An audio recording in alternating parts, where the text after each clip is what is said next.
നമസ്കാരം. മലയാളി വാർത്ത പ്ലസിലേക്ക് സ്വാഗതം. ഒരു തരത്തിലും അമേരിക്കയുമായി വഴങ്ങാൻ തയ്യാറല്ല എന്ന കാര്യത്തിൽ നിലപാടിൽ ഉറച്ചു നിൽക്കുന്നു ഇറാൻ. യുദ്ധമെങ്കിൽ യുദ്ധം, അതിനും തങ്ങൾ തയ്യാറാണ്. പക്ഷേ അമേരിക്കയുടെ ഈ സമ്മർദ്ദങ്ങൾക്കും ഇനിയുള്ള ഭീഷണികൾക്കും ഒരു തരത്തിലും ഇറാൻ വഴങ്ങുമെന്ന് പ്രതീക്ഷിക്കേണ്ട. ആണവ വിഷയം തന്നെയാണ് നിലവിൽ കത്തിക്കയറിയിരിക്കുന്നത്. UN രക്ഷാസമിതിയിൽ ഉണ്ടായിരിക്കുന്ന ഈ കോലാഹലങ്ങൾ അത് വലിയ തോതിൽ തന്നെ പശ്ചിമേഷ്യൻ രാജ്യങ്ങളെ കൂടി ബാധിക്കുന്ന സ്ഥിതിയിലേക്ക് കാര്യങ്ങൾ എത്തിച്ചേരും.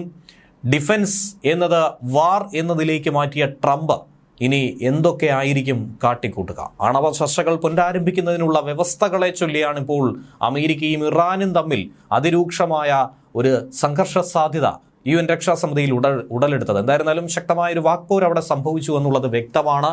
ഇനി പ്രത്യക്ഷമായിട്ടോ പരോക്ഷമായിട്ടോ ആണവ സമ്പുഷ്ടീകരണത്തിലേക്ക് തന്നെ കടക്കുമെന്നുള്ള ഒരു സൂചന ഇറാൻ നൽകി കഴിഞ്ഞിരിക്കുന്നു. നേരിട്ടുള്ള ചർച്ചകൾക്ക് തയ്യാറാണെന്ന് അമേരിക്ക പറഞ്ഞപ്പോൾ നീതിയുക്തമായ ചർച്ചയല്ല അമേരിക്ക ആഗ്രഹിക്കുന്നതെന്നും മുൻകൂട്ടി നിശ്ചയിച്ച കാര്യങ്ങൾ അടിച്ചേൽപ്പിക്കാൻ മറ്റൊരു രാജ്യത്തിൻ്റെ താല്പര്യങ്ങൾക്ക് വിരുദ്ധമായ നിലപാടാണ് അമേരിക്ക കൈക്കൊള്ളുന്നതെന്നാണ് ഇറാൻ്റെ പ്രതികരണം.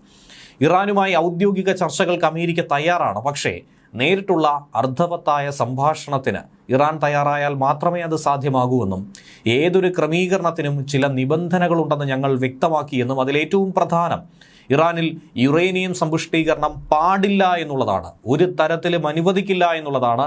അതിൽ ഒരു കാരണവശാലും ഒരു വിട്ടുവീഴ്ചയ്ക്കും തങ്ങൾ തയ്യാറല്ല. അത് ഞങ്ങളുടെ ഇപ്പോഴത്തെയും എപ്പോഴത്തെയും പ്രധാന നിലപാടായി തന്നെ തുടരുന്നുവെന്നാണ് അമേരിക്കൻ പ്രസിഡന്റ് ഡൊണാൾഡ് ട്രംപിനെ ഡെപ്യൂട്ടി മിഡിൽ ഈസ്റ്റ് പ്രതിനിധി മോർഗൻ ഓട്ടോഗസ് രക്ഷാസമിതിയിൽ വെച്ച് ചൂണ്ടിക്കാട്ടിയത്. ഇതുതന്നെയാണ് ഇറാനെ സംബന്ധിച്ച് വലിയ തോതിൽ ചൊടിപ്പിച്ചത് അവരെ. യുറേനിയം സമ്പുഷ്ടീകരണം പാടില്ല എന്ന നയത്തിൽ അമേരിക്ക ഉറച്ചു നിൽക്കുമ്പോൾ പിന്നെ എന്ത് ചർച്ചയാണ് ആണവ നയത്തിൽ കൈക്കൊള്ളേണ്ടത്?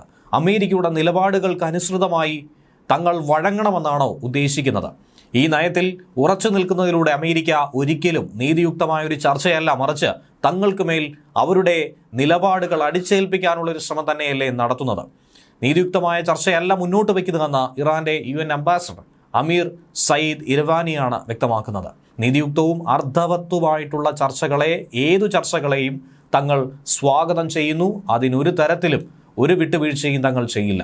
എന്നാൽ യുറേനിയം സമ്പുഷ്ടീകരണം പാടില്ല എന്ന നയത്തിൽ ഉറച്ചു നിൽക്കുന്ന അമേരിക്കയോട് തങ്ങൾക്കൊന്നും തന്നെ സംസാരിക്കാനില്ല. ആണവ നിർവ്യാപന കരാറിൻ്റെ ഭാഗമായിട്ടുള്ള ഞങ്ങളുടെ അവകാശങ്ങൾക്ക് വിരുദ്ധമായ നയവും നടപടികളും അമേരിക്ക നിരന്തരമായി സ്വീകരിച്ചു വരുന്നു. അതുകൊണ്ട് നിങ്ങളുമായി എന്ത് ചർച്ചയാണ് ഞങ്ങൾ നടത്തേണ്ടത്? നീതിയുക്തമായ ഒരു ചർച്ചയല്ല അവർ ആഗ്രഹിക്കുന്നത് എന്നുള്ളത് ഇതിൻ്റെ അർത്ഥമാണ്. മുൻകൂട്ടി നിശ്ചയിച്ച ചില കാര്യങ്ങൾ അടിച്ചേൽപ്പിക്കാനുള്ള ഒരു നടപടിയായി മാത്രമേ ഇതിനെ നോക്കിക്കാണുന്നുള്ളൂ. അങ്ങനെ മുട്ടിൽ നിൽക്കാൻ തങ്ങൾ തയ്യാറല്ല. മുട്ടുകുത്താനും തലകുനിക്കാനും തങ്ങൾ ഒരു കാലത്തും അമേരിക്കയ്ക്ക് മുന്നിൽ വഴങ്ങില്ല എന്നാണ് പറയുന്നത്. ഒരു തരത്തിലുള്ള സമ്മർദ്ദങ്ങൾക്കും ഭീഷണികൾക്കും ഇറാനെ നോക്കിക്കാണേണ്ടതില്ല എന്നാണ് അമീർ സയ്യിദ് ഇർവാനി വ്യക്തമാക്കുന്നത്.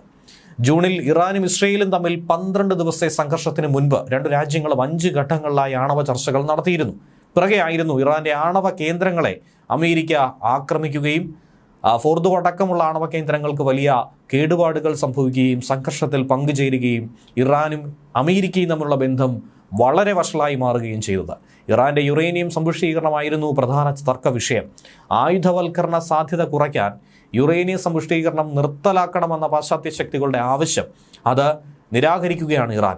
ടെഹ്റാൻ ആകട്ടെ ശക്തമായി തന്നെ ഇതിനെ എതിർക്കുന്നുണ്ട്. മലയാളി വാർത്ത plus, like, share and subscribe.